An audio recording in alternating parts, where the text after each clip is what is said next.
Matau whātuna Samoa Entertainment TV vai pia ile nei koe tulama na tamua. Ai usi mai whaafonga.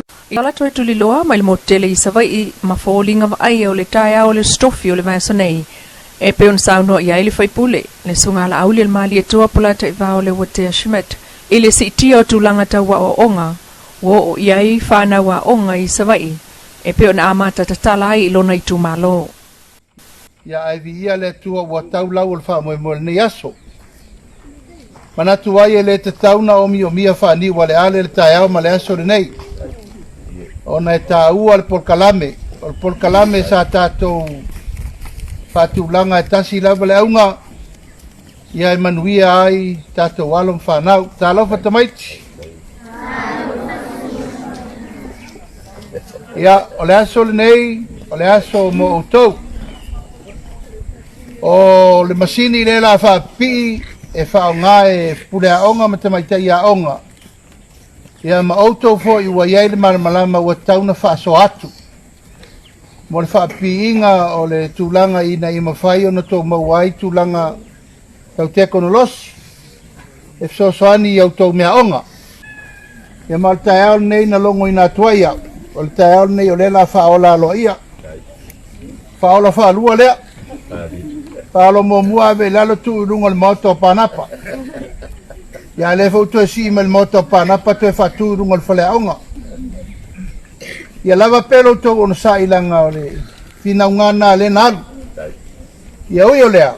E ma lo lava le mea mi tonu ma le mea moni. Ya nga mo alom fa nau. Ya nei la ta yao.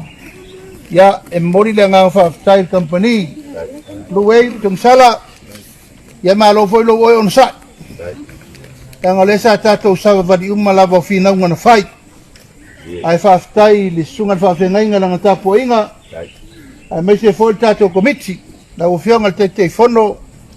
Ia mal tatou komiti mamalu a onga. Ia. O le tūlanga le naolo iai le wha moe moe o le tatou company. Mal tatou whainga malo. Ia whaonga te tau. La uwhionga le li pule. Ia whaonga te tau ati na enei. Tele lava so na sao ta ua mo tātou. Tele fo iso na sao le lei mo tātou e maisa o tau whai aonga. Tele lo na sao ta ua mo alom whanau. Ua au tā sanga ia tongsala. Ia mauti noa ale mea nei lango lea lava e sasa mai fo ia ulungo whamtalanga laitu. A peo mea nei o le amatamatai o tau whai aonga mtamaiti aonga I mea le ftaui. E se taimi, na sau pēr leo le fionga I re pule. E whailo atu tūlanga o leo tā pena a wāl tātou wha moe moe nei. E tātou te lewa ai masai pē tātou te tilo I tū leanga o wha moe moe. O le tū tā ua I au ngā o le vai taure nei. Whainga wha te konolosi o le whainga siri nān te le vave.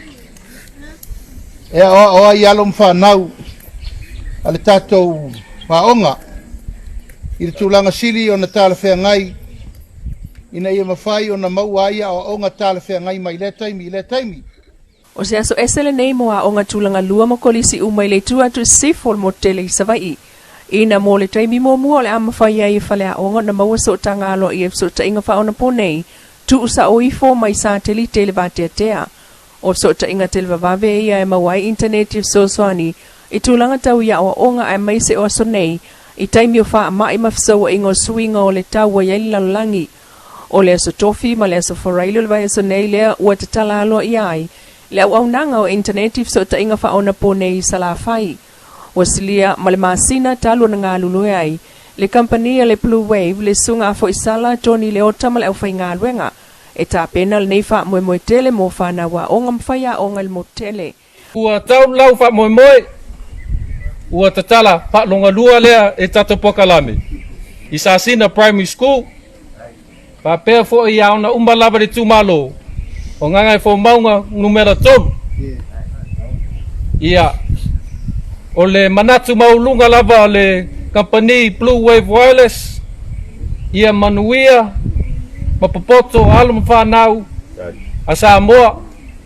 Ai maisi inu itua. Mai olo amata tul fa lawi loa I le tu malo. O nga ngai fo maunga numero tolu e au fia ia onga I le tu I matu o le motu Whaasolo tua I sifo matoianga ia ifo I saute I le aso wharaile. Ma whaasolo nea I le atu whaasale le anga. O le aunga lava le whaamoe moele nei, e le ngata ina mawhaia I whanawa o ngā mawhaia o ngā mawaso o tanga interneti, ai o le sa o lo tonga foi, e whaau ngā ai au noa ma se popole I tūlanga palapala po ni fisota inga, I yanga e le tu sai ma le la asanga o onga o whanau o iai. Kawana nene sa kole na yumi, e le tu o kāua hole ni kauna tu leka, e makana to na le kaku o kalamu. They say, pepe me wolo negative and positive, the current so the flow. The car will negative will congelem. Ina ia ma roselia. Ia ka mo makana hilo suma. La dia ia ka kofana. E yo e kere fomu ni ka imiso. Mesa ke ni waka wi ni. Ya ni sana ka mi fi ni. Aka tai yo ko wa ba normal. I wish ma uomi ficha ma che abbia cara l'idea ma esa weakness nele Sao no ai le sunga tongi sala o ngā luenga na le blue wave o le wha mama o la ata mai o le afa la wilo ai foi ia le apps po le polkalame wha apitoa o la tu wha o ngai wha mama ai polkalame e ui ai whai tutoa o le blue wave moa o ngā uma Samoa. Mai le 5 sulta si tu malo palo tai Samoa. E o mai nei na alfa sul valu tu malo o man saini ile ploketiati na e tu malo. E pen fa mauniel ofisilum tanga luengo tinam te mai tai manga sotai. Dr. Mema Motsanga. O le ploketi mulati na e tu malo. Ai o le malianga le o umana sainia. E tu malo e fa tu valu. E mo le fa nga ina o le dua sela wase sala. So le yo o asitana no anga tato sa imiliona le yo o tu yo itana no anga le yo o fo yo te pa tino nga o le pa tu a pai ia pa tala noa ia ran venga yo pa tino mo le ala fua e meto ta yala e ono ia ofisa ia o mai a ona te tala ai li taimina i pe o fale ata lua sa nganga fa nganga e maunga lua a le pata i tupai lalo a ana lo fitasim fale ali li lua.